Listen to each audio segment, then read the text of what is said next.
The power of the passive. Writing better English. Introduction. You have heard this many times.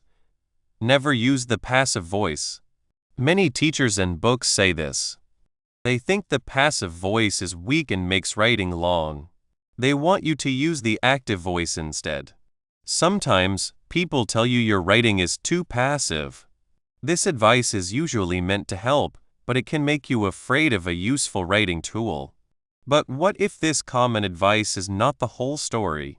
What if, in some cases, the passive voice is not a weakness, but a strength? What if it can make your writing better, clearer, and stronger? This book, The Power of the Passive, Writing Better English, will show you a different way to think about it. We will see how the passive voice can be a helpful friend, not an enemy, in your writing. So, what is this passive voice? Think of it as a different way to build sentences. In a normal sentence, the subject does the action. This is called the active voice. For example, the dog chased the ball. Here, the dog is the subject, and it is doing the chasing. The ball is getting chased. Now, what if we want to focus more on the ball and the chasing, not so much on the dog? We can use the passive voice. In the passive voice, the subject gets the action. So, the ball was chased by the dog. See how the ball, which was the object before, is now the subject. The ball is the one being acted upon. The words by the dog tell us who did it, but it is not the main focus. We can even leave out who did the action. The ball was chased. To make the passive voice, we usually use a form of the verb to be like is, was, were, been, and then the past participle of the main verb like written, seen, built. For example, the story was written by Maria. Here, was written is the passive part. The story is the subject, and it is being written. The main difference is what we want to highlight. In the active voice, we focus on the doer of the action. In the passive voice, we focus on the receiver of the action or the action itself. This change in focus is where the power of the passive voice comes in. Even though people often criticize it, there are times when using the passive voice is not just okay, but very important for clear writing. Think about science. When scientists share what they found, they want to show the results of their work in a neutral way. They focus on what was found, not on who found it. Sentences like the liquid was heated to 100 degrees Celsius or the information was looked at using math are common and good because they highlight the process and the results, sounding fair and unbiased. News stories also use the passive voice a lot. If a building falls down, a headline might say, "Building falls downtown." People reading this want to know about the event and what happened, not necessarily who caused it, which might not be known yet. The passive voice helps reporters share important news about what happened without needing to name who did it, especially when that person is unknown or not important to the main story. In these areas and many others, the idea is the same. Focus on the action, not the actor. When what happened is more important than who did it, the passive voice helps make writing clear and strong.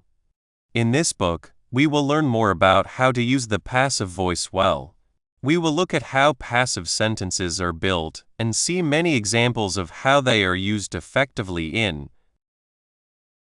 science, technical writing, and news. We will also find out when the passive voice can make writing clearer, more objective, and shorter. Most importantly, we will learn how to avoid using the passive voice badly, so your writing stays sharp and direct when you need it to be. You will also learn how to change passive sentences to active ones when that is better. By the end of The Power of the Passive, you will not be afraid of this sentence structure anymore. Instead, you will understand its different uses, see its strengths, and use it with confidence. 1.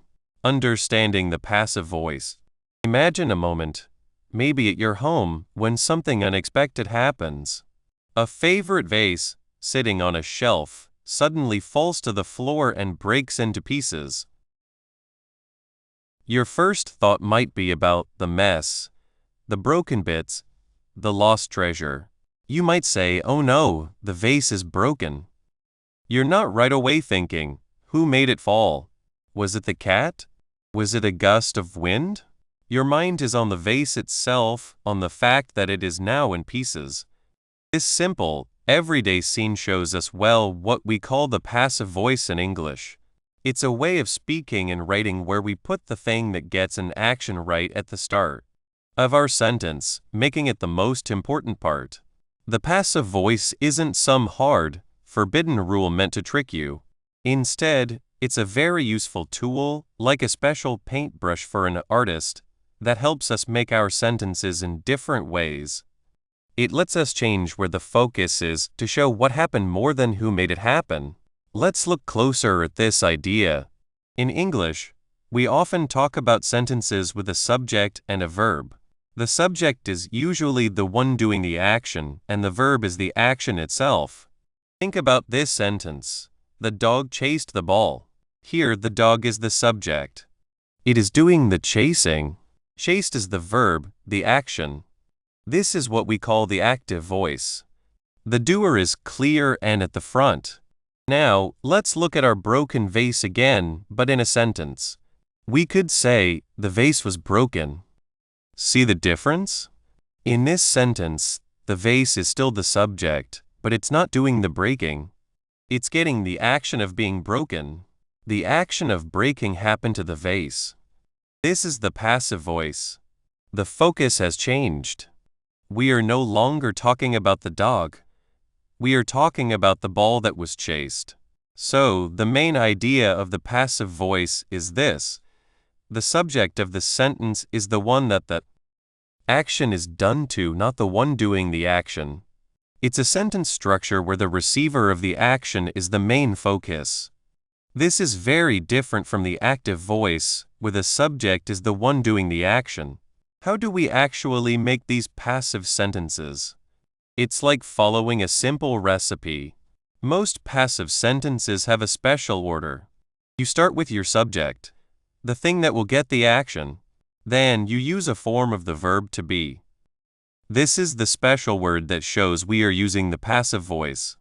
You will see is am, or, was, were, be, been, or being. After that, you add the past participle of the main verb. The past participle is often the form of the verb that ends in ed, like chased, broken, painted, or written. But for some verbs, it's different, like seen, eaten, or gone. Let's try it with our examples. For the dog chase the ball active, to make it passive, we take the ball what the active sentence was about and make it the subject. Then we use a form of to be. Since chased is in the past, we'll use the past form of to be, which is was. So, we have the ball was, now we add the past participle of chase, which is chased. This gives us the ball was chased. Often, in passive sentences, we can also add who or what did the action, using the word by. So, we can finish our sentence. The ball was chased by the dog. Here by the dog tells us who did the action. But notice, we could also just say, the ball was chased. The by the dog part is not needed. This is a very important part of the passive voice. The actor, the one doing the action, doesn't always have to be mentioned. Let's look at another example. Imagine a beautiful painting. If we say, the artist painted the beautiful picture, we are using the active voice. The artist is the subject, and they are doing the painting. The picture is what gets the action. Now, if we want to focus on the painting itself, perhaps because it's a famous artwork or it's just been found, we can use the passive voice. The beautiful picture was painted. Here, the beautiful picture is the subject, and it is getting the action of being painted. We don't always need to say who painted it, especially if everyone already knows or if the artist isn't the main point. If we did want to mention the artist, we would add by the artist, making it The beautiful picture was painted by the artist. The main thing to remember here is the change in focus. When you use the passive voice, you are choosing to make the action, or the thing that gets the action, the most important part of your sentence. It's like turning up the sound on one part of your message and turning down the sound on another. Think about this. The report was written yesterday. This sentence tells us when the report was finished. The focus is on the report and its finishing. We don't know who wrote it. Maybe a group of people wrote it, or maybe the writer's name isn't important for what we need to know. The important thing is that the report is now done. Compare this to the active voice. Someone wrote the report yesterday. This is correct, but it feels a bit unclear, doesn't it? Someone isn't a very strong subject. The passive voice, the report was written yesterday, sounds more direct and professional in many cases because it gets straight to the point about the report itself. This is why the passive voice is often not understood well. People hear that it's sometimes not good and think it's always a mistake. But that's not true at all. It's not a mistake, it's a choice. It's a different way to build a sentence, and like any tool, it works best when used in the right place. The passive voice is not bad grammar. It's a specific way of building sentences with its own purpose and strength. Let's go back to our questions to make sure we understand this. The first question is, can I clearly see the subject and the verb in both an active and a passive sentence? This is your first check of understanding. Take a sentence. Is the subject doing the action, or is the action being done to the subject? Look at the verb. Is it a simple action verb like runs, eats, sees, or is it a form of to be followed by? A past participle like is run, was eaten, has been seen. For example, in Maria sings a song, Maria is the subject and she is doing the singing. In a song is sung by Maria, a song is the subject and it is getting the action of being sung. Finding these parts correctly is the first step to understanding the passive voice. The second question is very important for understanding its purpose. When I make a passive sentence, am I purposely changing the focus from the doer of the action to the action itself or the receiver of the action? This is where the power of the passive voice really is. It's not just about changing words, it's about changing what is most important. If you find yourself writing a sentence and realize the person or thing doing the action isn't really important, or you want to highlight what happened to something else, then the passive voice is probably your best choice. Think about a news report. If a building falls down, the news might say, the old building collapsed suddenly. This is active. But if the focus is on the investigation or what happened after, the report might say, the building was demolished. Here, the focus is on the state of the building, not necessarily on who did the demolishing, especially if it was planned. Or, if there was an accident, a report might say, the car was damaged in the collision. The damage to the car is the main information, not necessarily the exact way it was damaged, unless that's important for understanding why it happened. The passive voice helps us sound more neutral, which is why it's used a lot in science writing and news reports. It lets us present facts and events without always pointing to who did what. It keeps the focus on the discovery, the event, or the result. For example, in science, a researcher might write, the experiment was conducted under controlled conditions. The important information is how the experiment was done, making sure it was reliable. The scientist's name is likely already known from the list of authors, or maybe the focus is on the process itself so others can repeat it. Or think about history. Instead of saying, King Henry Roman VIII divorced Catherine of Aragon, a more formal or perhaps a more balanced account might say, Catherine of Aragon was divorced by King Henry Roman VIII. Both are correct, but the second one puts Catherine first, perhaps for a story that focuses on her experience. The passive voice isn't about hiding information. It's about choosing what information to make important. It's a gentle but strong way to guide your reader's attention. By understanding how it's built and why it's used, you can better appreciate how English sentences can be made to have different effects. Now that we've looked at what the passive voice is and how it's made, and we've started to see why it's different from the active voice, we are ready to discover the specific times when this special sentence structure truly works best. 2. When to use the passive voice. Sometimes, the best way to tell a story or share what happened is not about who did something, but about the thing itself. This is where the passive voice is very useful. It's like having a special tool for certain writing jobs. Let's see when this tool works best to make your writing clear and strong. Imagine you wake up and your cookie jar, which was full last night, is now empty. You might wonder, who ate the cookies? But what if you don't know? Or what if, for your story, it doesn't matter who ate them, but only that they are gone? If you say, "My brother ate the cookies," you are using the active voice. Your brother did the action. But if you say, "The cookies were eaten," you are using the passive voice. The cookies received the action. This small change moves the focus. When we don't know, or it doesn't matter who did something, a clear reason to use the passive voice is when you don't know who did something. Think about the empty cookie jar. If no one admits to it, you can say, "The cookies were eaten." You can't name who did it, so the passive voice is the most honest way to say what happened. This happens often. If you see a broken window, you might tell your neighbor, "The window was broken last night." You don't know if it was a ball, wind, or something else. The important thing is that the window is broken. Who broke it is unknown, and for telling your neighbor, it's not the main point. The passive voice lets you report the fact without guessing. Consider a historical event, like the discovery of penicillin. A scientist saw that a mold grew on a dish and killed the germs around it. While the scientist made the discovery, the mold did the action.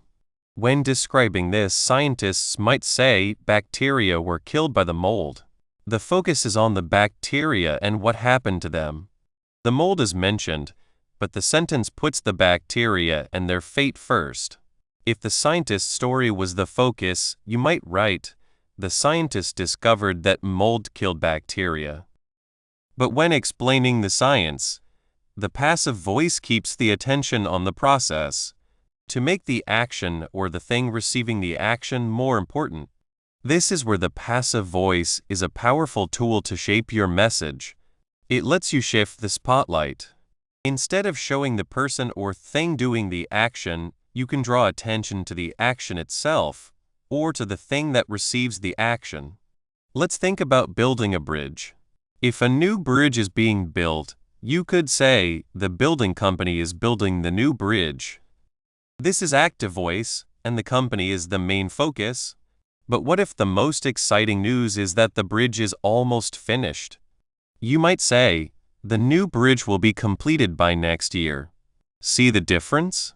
In the second sentence, the new bridge is the main thing and it is receiving the action of being completed. The company that is building it is not the main focus. This is very useful when the result or the process is more important than the person or group doing it. It's about the what instead of the who. Think about a chef making food. If the chef is famous, you might write, "Chef Antoine made the delicious fish dish." Chef Antoine did the making. But if you are writing a recipe or a review that is about the food, you might say, "The delicious fish dish was made with fresh herbs and a lemon sauce." Here, the fish dish is the main thing, and the focus is on how it was made and what it has. The passive voice helps you guide your reader's attention to where you want it.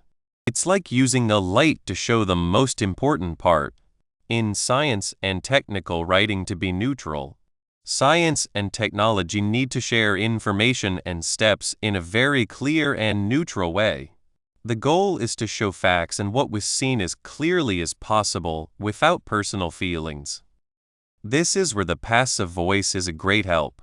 Imagine a scientist doing a test. They need to explain exactly what they did, step by step. If they wrote, "I heated the liquid to 50 degrees, it sounds like a personal story. But in a science paper, the focus is on the test, not the scientist's personal actions. So they would write, "The liquid was heated to 50 degrees. This might seem like a small change, but it makes a big difference. By using the passive voice, the scientist is not in the sentence. The main thing is now the liquid, and it is being heated. This makes it seem less personal, which is important for being neutral. It suggests that the process can be done again and that the results are from the test, not from one person's actions. Here's another example from instructions for a new device. Instead of saying, "You should put the battery in the slot," which talks directly to you, the instructions might say, "The battery is put in the slot." This sounds more formal and neutral. It shares information about the device and how it works in a simple, impersonal way. This is why you see a lot of passive voice in research papers, lab reports, and instruction manuals. It helps create a tone that is serious, factual, and focused on the information. In news reporting, to share facts without bias. News reporting, like science, tries to be neutral. Reporters want to share the facts of an event as clearly and fairly as possible. The passive voice helps with this, especially when talking about sensitive things or when the focus is on the event itself, not the people involved. Let's say a crime happened. A reporter might write, "The person suspected was caught by the police." The main thing is the person suspected and they were caught. The police are mentioned, but they are less important than the fact that the suspect was caught. This is useful because the reporter might not know the names of the officers, or the police department wants to speak as one. The focus is on what happened. The suspect was caught. Compare this to an active sentence. Police caught the suspect. While also correct, the passive version slightly changes the focus. It highlights the state of the suspect. They were caught. This can be important when reporting on legal matters or investigations where naming everyone involved might not be needed or could distract from the main news. Think about a storm. A news report might say, "Homes were damaged by the storm."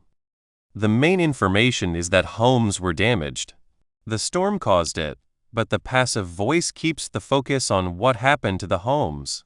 This helps the reporter share the size of the event in a neutral and factual way, without needing to describe every single gust of wind. It's a way of reporting what happened, who or what was affected, and the general cause, while staying neutral and factual.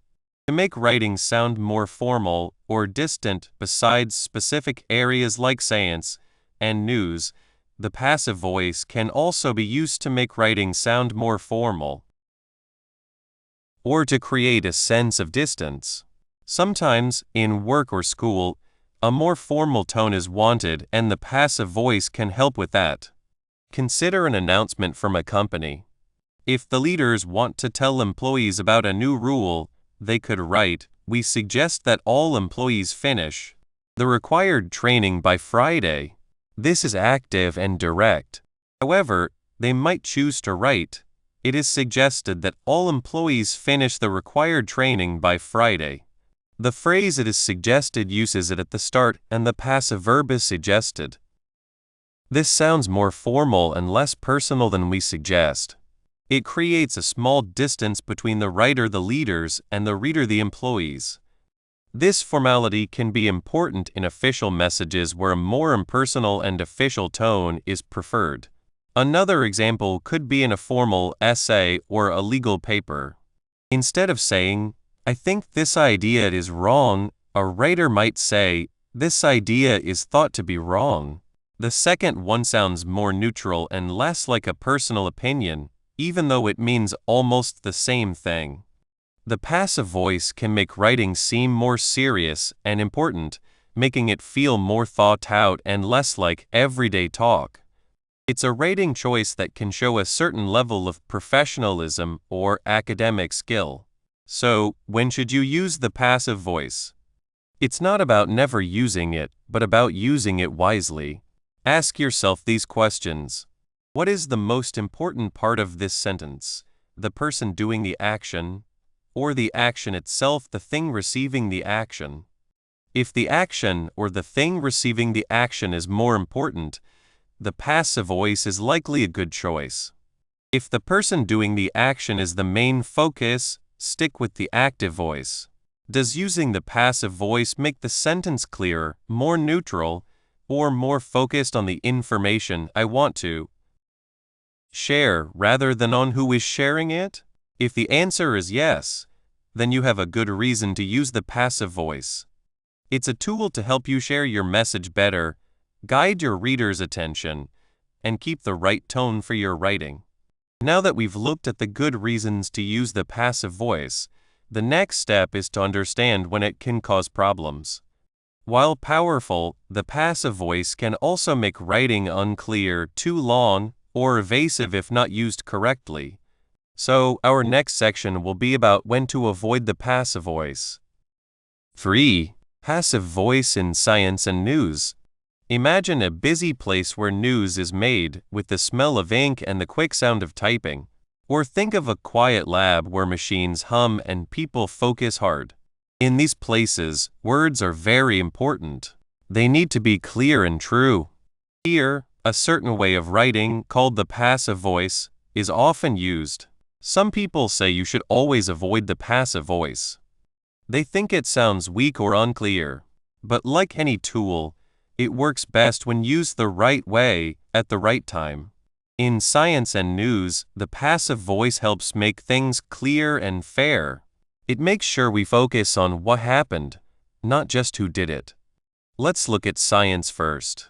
When a scientist finds something new, like a way to fight sickness or understand something very small, what is most important? Is it the scientist's name or the discovery itself? We honor smart people, but science moves forward because of what is found, how it's found, and if it can be proven again. This is where the passive voice is very helpful. Think about a science paper. You might read, the samples were tested using a new machine. Here, samples are the main thing, and they are getting tested. The focus is on the samples and what happened to them. We don't always need to know if Dr. Anya Sharma or Professor Kenji Tanaka did the testing. What matters is that the testing happened, and it happened to the samples. This keeps the reader focused on the science, not the person. Another example, the information was gathered over 6 months. Again, the information is acted upon. The focus is on how long it took and that the information was collected. The passive voice helps make it sound like a fact, not tied to one person. It's not Dr. Chen collected the information. It's about the information itself. This fairness is key. Science tries to find truths about the world, and the passive voice helps show these truths as solid and real, without personal feelings. It's like the world is speaking, not just one person. The passive voice lets scientists focus on the experiment, the steps, and the results. When you read, the substance was heated to 500 degrees, you know the temperature and the action. Who turned the knob is less important. This is common in labs where things are done the same way. It's understood that trained people are doing the work. The passive voice just shows this, keeping the writing clear and focused on the science story. This doesn't mean the active voice isn't used in science. If a scientist wants to show a special method they invented, or an important choice they made, they might use the active voice. But for sharing what was found, how it was found, and what was seen, the passive voice is often the best choice. It helps show science as something everyone works on together, where new ideas build on old ones, not just the wins of a few people. It's about the knowledge gained, not just the person who gained it. Now, let's look at the fast world of news.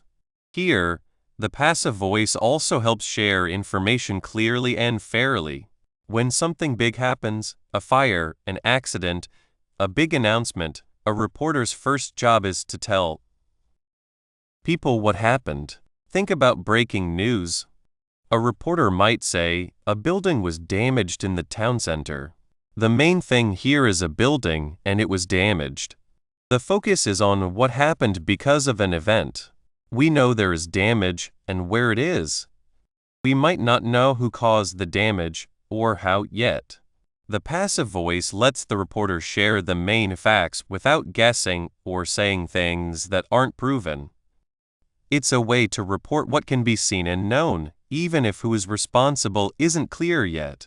Consider a police report. If a crime happened, the first report might say, the person suspected was caught by police. Here, the suspect is the main thing and they were caught. This tells us the person believed to be responsible is now in custody. It highlights the result of the police action. The active version, police caught the suspect, is also fine.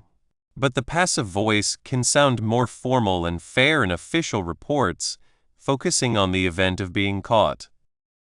In news, especially with sensitive topics or ongoing investigations, the passive voice can help keep things neutral.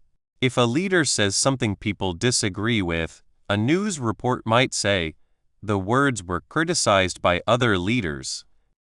The main thing is the words, which were criticized. This focuses on how the words were received, not on judging the words or the leader. It reports that criticism happened and who did it, without the reporter adding their own thoughts. Why is this important? Because news aims to tell people things, not to blame people too soon or to make things seem more exciting than they are. By using the passive voice, reporters can share events as they happen, letting the facts speak for themselves. It separates the reporting of events from judging those events. The reader gets the information and can decide for themselves. Let's think about this from the reader's view. When you read about something serious, what do you want to know first? You want to know what happened, who was affected, and what the immediate results were. The passive voice is great at giving this main information quickly. If a news report started, the explosion happened at 3 a.m., and the shege was felt for miles, the reader quickly understands how big and impactful the event was.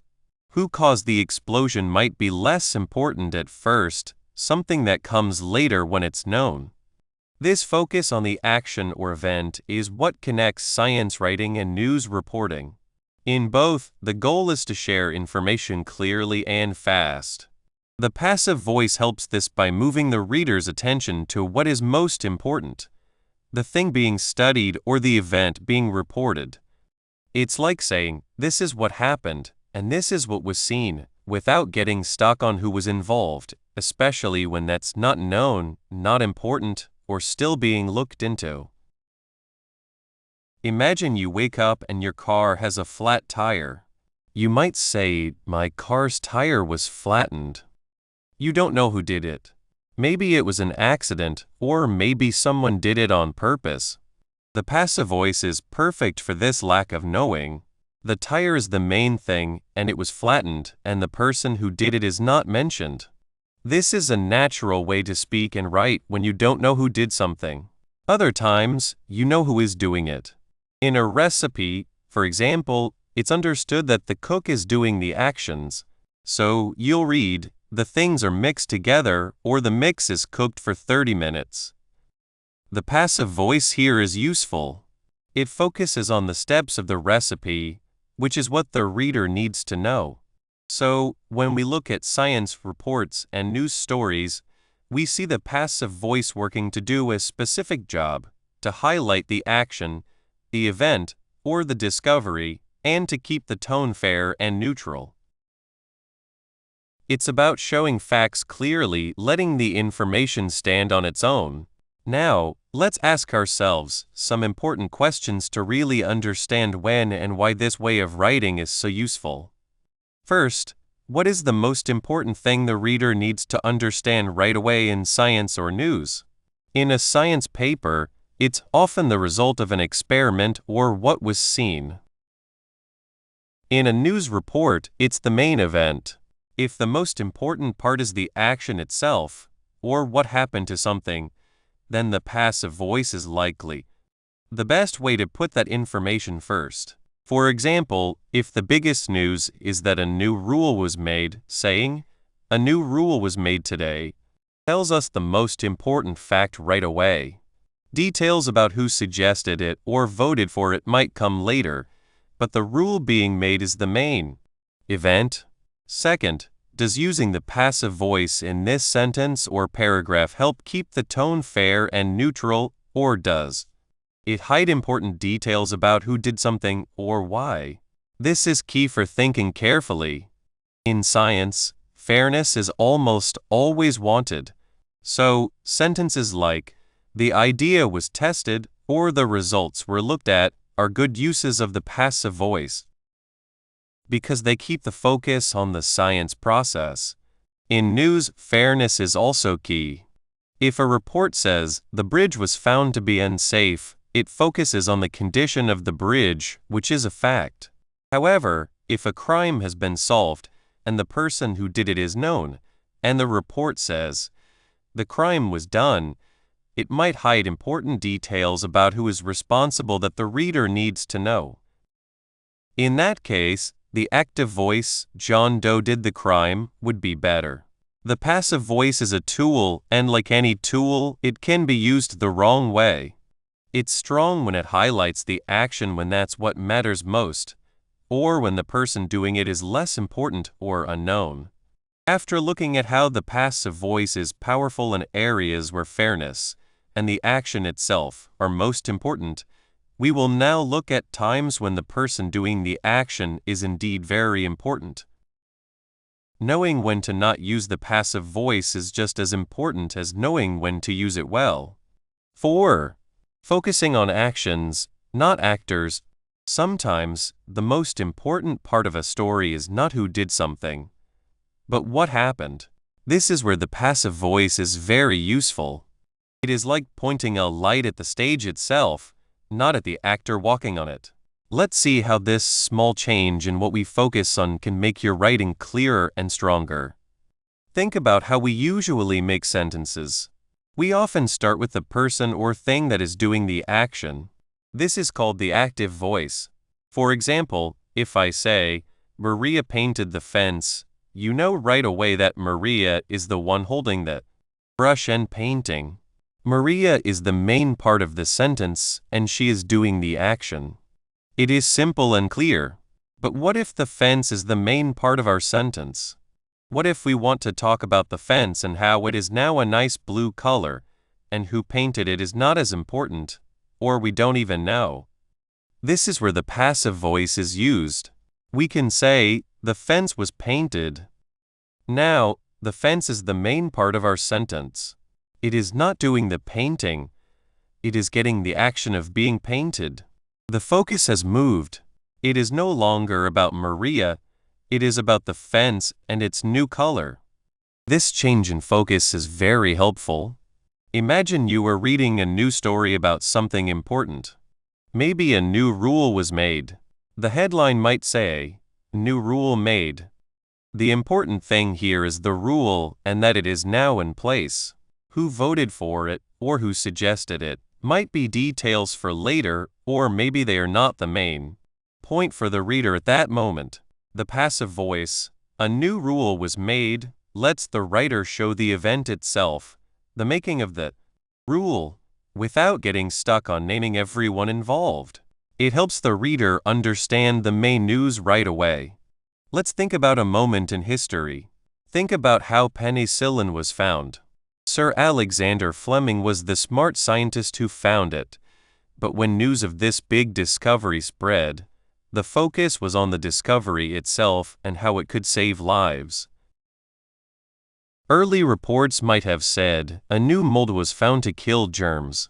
Here, the mold is the main part and it is getting the action of being found. The fact that Fleming found it is important, of course, but for the first announcement, the discovery, the action of finding the mold and what it did, was the main news. The passive voice helped show this important result. The discovery was the big story, not just the person who made it. This focus on the action instead of the person doing the action is what we mean by focusing on actions, not actors. It is a choice writers make to guide where their readers look. When is this choice especially good? One of the biggest reasons is to be fair and not take sides. In many serious situations, like science studies or official reports, writers want to seem like they are not favoring anyone. They want their readers to believe the information is fact, without being changed by personal feelings or the people involved. Using the passive voice helps create this neutral feeling. Think about a time when something went wrong. If a team made a mistake, saying the team made a mistake points directly at the team. It is active and clearly shows who is to blame. However, in some cases, the goal might be to say that a mistake happened without focusing on who is at fault, maybe to move on faster or to avoid arguments. In these cases, the passive voice is perfect. Mistakes were made. The main part is mistakes, and they are the ones that were made. The sentence focuses on the fact that errors happened, not on the specific people responsible. This can be very useful in official statements or when the focus needs to be on fixing the problem, not on blaming people. It sounds more distant and like a fact. Another strong reason to use the passive voice is when the result or the way something was done is more important than who did the action. Science experiments are a good example. Imagine a lab report that explains how a certain medicine was tested. The most important information for other scientists will be the details of the experiment itself. What was done, what was measured, and what the results were. Who poured the chemicals might not matter. So, instead of saying, Dr. Anya Sharma poured the chemical into the beaker, a science paper would likely say, the chemical was poured into the beaker. Here, the chemical is the main part, getting the action of being poured. The focus is on the process and the substance. Also, if a study had many researchers over a long time, the report might say, the experiment was done over 3 months. The main part is the experiment, and it got the action of being done. The length of time and the fact that the experiment happened are the key pieces of information, not necessarily the name of every single person who helped. This keeps the focus on the science discovery and the method, which is what matters most in that situation. There are also times when we simply do not know who did an action, or it really does not matter for the story we are telling. Think about a place where a crime happened. If a window was found broken, the first worry might be the broken window itself. The police might say, the window was broken. The main part is the window, and it got the action of being broken. The sentence does not say who broke it, and in the first report, that might not be the most important detail. The fact that the window is broken is the first concern. Later, an investigation might find out who did it, and then the active voice might be used. A suspect was caught for breaking the window, but the first statement puts the event first. Using the passive voice can also help with the way your writing sounds and feels. Sometimes, if you are writing about a topic where the same person or group does many different things, you might find yourself saying their name or he or she over and over. This can make your writing sound awkward and boring. Let's say you are writing about a person from history, like a famous builder. You might want to describe many buildings they built. If you always use the active voice, it might sound like this. Thomas built the library. Thomas built the town hall. Thomas built the market square. It is clear but a bit repetitive. By using the passive voice, you can change how you make sentences and make the writing flow better. You could say, the library was built by Thomas. The town hall was also built by him, and the market square was finished by him. Now, the focus shifts between the buildings, the library, the town hall, the market square, and the actions of building and finishing. We still know Thomas was involved, but the sentences feel more varied and less repetitive. The passive voice helps keep the reader interested by making a more pleasant rhythm. So, how do you know when to use the passive voice to focus on actions, not actors? Ask yourself a couple of important questions. The first, and maybe most important, is, what is the most important part of this sentence? The action itself, or the person or thing doing the action?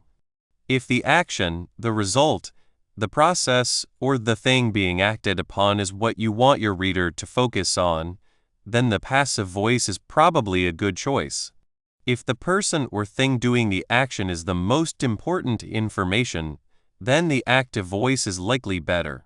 Let's look again at the example of the broken window. If the story is about a break-in, and the police are trying to find out who broke in, then the actor is very important. The active voice would be used. A burglar broke the window. Here, a burglar is the main part, and they are doing the action. The focus is on the person who did it. But if the story is about the damage to an old building and how much it will cost to fix, then the focus is on the window and the damage. The passive voice, the window was broken, works better for that purpose. The second question to ask yourself is, does using the passive voice here make my writing sound more fair, neutral, or focused on the result, which is good for my readers and what I want to do? Think about who you are writing for and what you want to achieve. If you are writing a news report, a science paper, or a formal business plan, being fair and neutral is often key. The passive voice can help you do that by removing personal words and focusing on facts and processes. If you are writing a personal story, a blog post, or an essay trying to convince someone, where your voice and opinions are important, the active voice might be more interesting and direct. Think about the story of the science discovery. The first reports about penicillin focused on the discovery, the action of finding that mold and what it did. This was important for telling the world about a possible medical change. The passive voice helped give this message clearly and fairly. A new mold was found to kill germs. The main part is a new mold, and it is getting the action of being found. This highlights the discovery itself, making it the main point. By understanding how to purposefully shift focus from the actor to the action, writers can use a strong tool for clarity and impact. It allows us to show what truly matters in a given situation, whether it's a science breakthrough, a factual news report, or a process that needs to be explained without too many details about the people involved. However, this focus on the action can sometimes lead to sentences that are unclear about who is responsible. The next part will look at how to make sure things are clear and avoid confusion when using the passive voice, especially when the actor is important. Conclusion: we have come to the end of our talk about the passive voice. Let's say again that this way of writing is not something to be scared of. It is a smart tool that you can use very well. This book showed you that when you use the passive voice with care, your writing can be clearer and stronger, especially in some important places. It helps you change what your sentences are about. It lets you put the action itself in the main spot. For a long time, people have said bad things about the passive voice. They have called it a sign of weak writing. But, as we saw, this is not the whole story. Think about science. When a new discovery is made, or a hard test is done, the focus is on the discovery or the test, not just the person who did it. The passive voice helps us do this. It makes the science speak for itself. In news, the passive voice helps tell what happened quickly and fairly. When a decision is told or a bad thing is done, people need to know what happened. The passive voice often puts this event first. This is true when what happened is more important than who did it. The passive voice lets us make the action more important. This makes your writing stronger and more focused. This book did not say you should stop using the active voice. The active voice is still the best for writing that is direct, lively, and personal. Instead, we said you should be smarter. You should know the good things about both voices. Then you can choose the right one at the right time to make your writing the best it can be. Remember, the passive voice is most useful when we don't know who did something, or when it's not important, or when it's clear. It is also good when you want to make the action or the thing that was acted upon more important. It helps formal writing seem more fair. It can also make things feel a bit further away. But be careful. Sometimes it makes your writing longer, less clear, or like you are hiding something. It is also not good when you need to say who did something. Now you know more. You can choose how to build your sentences. You will not just guess. You will write with a plan. To be truly good at using the passive voice, like any skill, you need to practice. Start looking for chances to use these ideas in your own writing. This could be for school papers, work reports, or even emails. As you start using the passive voice in a smart way, your writing will become more exact, more sure of itself, and more convincing. The passive voice, now that you understand it, is not a problem. It is a way to make your writing better and stronger. Use its power. Use it with wisdom. Let your words be clear and exact.